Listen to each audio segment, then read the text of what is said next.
Hola, en este video vamos a hablar un tema relevante en la actualidad. Se refiere a si el comercio internacional beneficia a todos.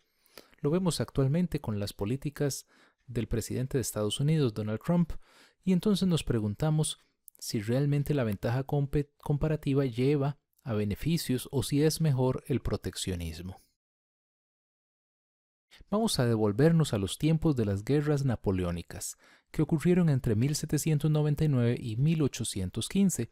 En esos tiempos, en Inglaterra, se presentaba lo siguiente con respecto al mercado del trigo.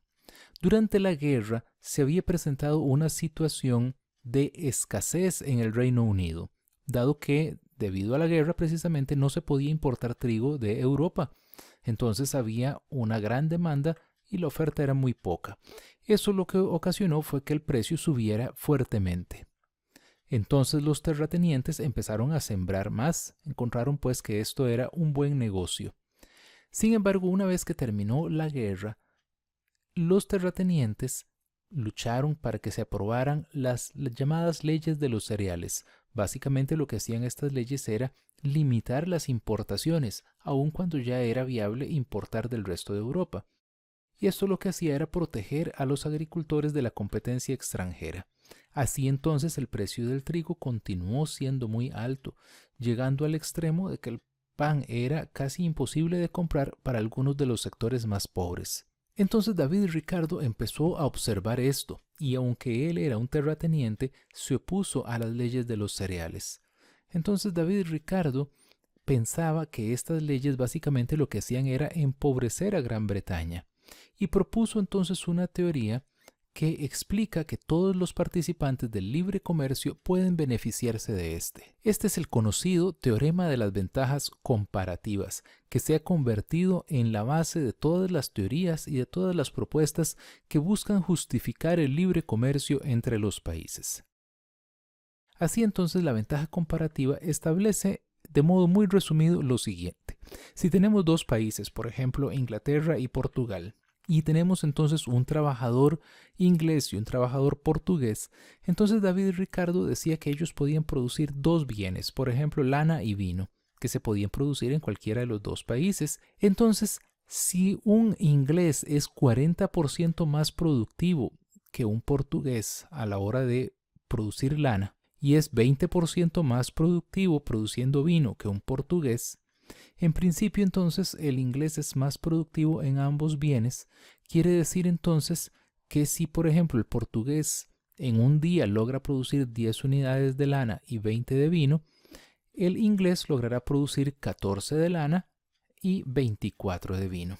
Entonces en ambos bienes el inglés es mucho más productivo. Entonces, al ser más productivo en ambos bienes, Adam Smith primero decía que no podía haber comercio. Básicamente, el inglés en este caso tenía ventaja en ambos bienes. Sin embargo, David Ricardo cambia esto. Entonces, cuando hablamos de Adam Smith, hablamos de un teorema que se llama las ventajas absolutas. Y de acuerdo con la ventaja absoluta, es una cualidad que se tiene en un país para producir cierto producto usando un menor insumo que otro productor, o sea, que el otro país. Es decir, que la ventaja absoluta está presente cuando alguien es mejor desarrollando una actividad o fabricando un cierto bien a un costo menor que lo producen los demás. Entonces, David Ricardo llegó y modificó este planteamiento. Para Adam Smith no se podía comerciar, pero para David Ricardo sí. Entonces, de acuerdo con la ventaja comparativa, hace referencia al costo de oportunidad que existe para un país al producir un bien y sacrificar la producción del otro. Y el país tiene entonces ventaja comparativa en la producción de un bien si sacrifica menos de los otros productos cuando se produce ese producto específico.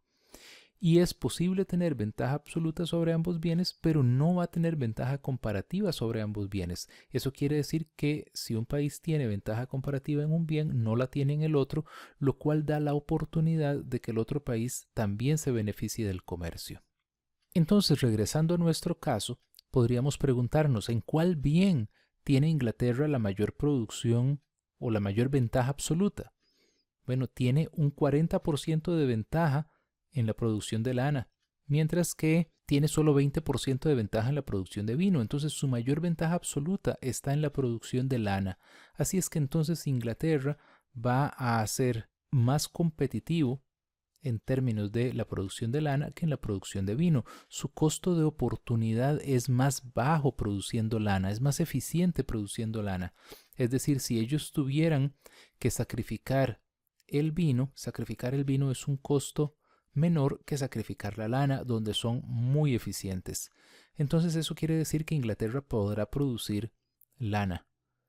Por su parte, Portugal va a poder producir el vino y así entonces van a poder intercambiar lana por vino. Así que de esa manera entonces dos países siempre van a poder beneficiarse. Así que entonces México y Estados Unidos siempre podrían beneficiarse o Estados Unidos y China siempre podrían beneficiarse. Claro que el tema no es tan sencillo, se presta mucho para discusión. Hay un tema aquí que no estamos debatiendo en este video, pero que es parte importante y es entonces, bueno, cuánta lana vamos a dar a cambio de una unidad de vino o cuánto vino vamos a dar a cambio de una unidad de lana. Eso va a hacer que una de las dos partes reciba más beneficio que la otra.